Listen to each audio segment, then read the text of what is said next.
Ah oui, alors, non, oui, non.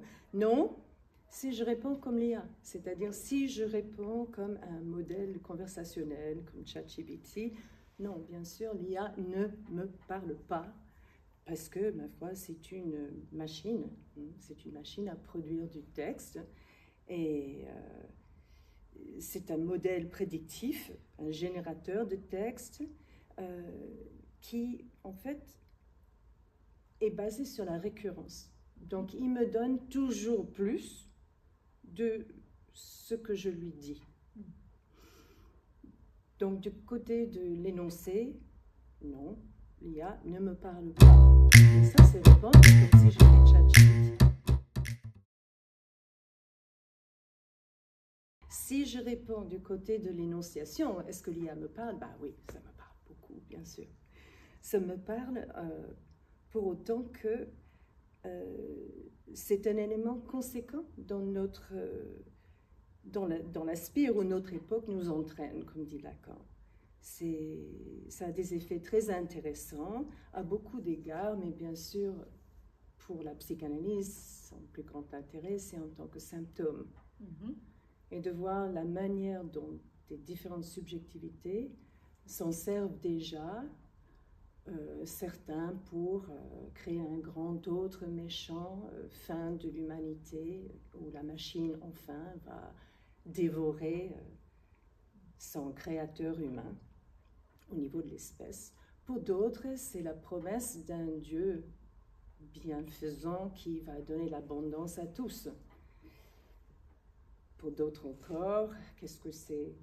C'est éventuellement un conseiller en relation humaine, ce qui est un comble, ou bien un partenaire amoureux ou sexuel.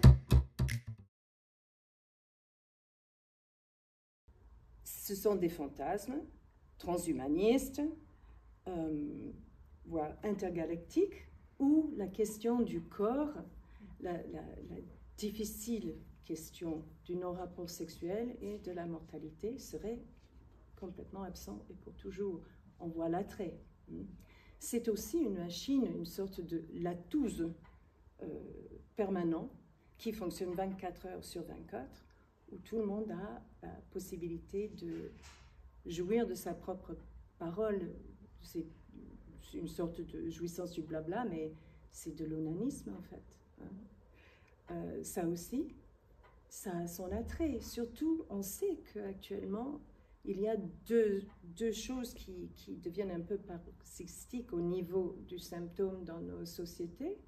L'un, c'est le décrochage social, et l'autre, c'est l'addiction. Et l'intelligence artificielle, au moins au niveau des choses, des modèles conversationnels, prennent bien leur place là-dedans.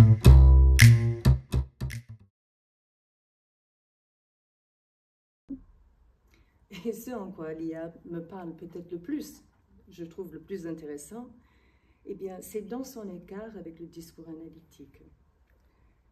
Le caractère éminemment humain, j'entends par là le rapport singulier que chaque par-l'être entretient avec le réel, eh bien, il n'y a que la psychanalyse qui emmène cette possibilité de lecture.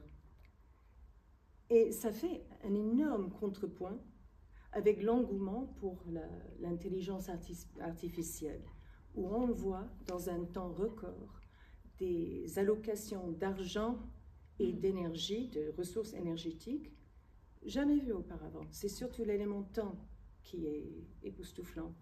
Eh bien, la psychanalyse, je trouve que justement, ça intéresse la psychanalyse, ça la convoque même, pour donner ce que Lacan appelle le poumon artificiel au discours de la science.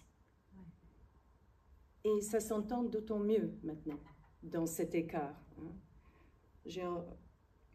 c'est d'une grande actualité. C'est d'une grande actualité. Alors voilà, dans notre bocal bleu débordant de ce que sointe le discours de la science, la psychanalyse reste quand même, le discours analytique reste, ce qui se distingue comme, et je cite Lacan, ce qui essaie d'assurer ce qu'il faut trouver de jouissance dans le parler pour que l'histoire continue.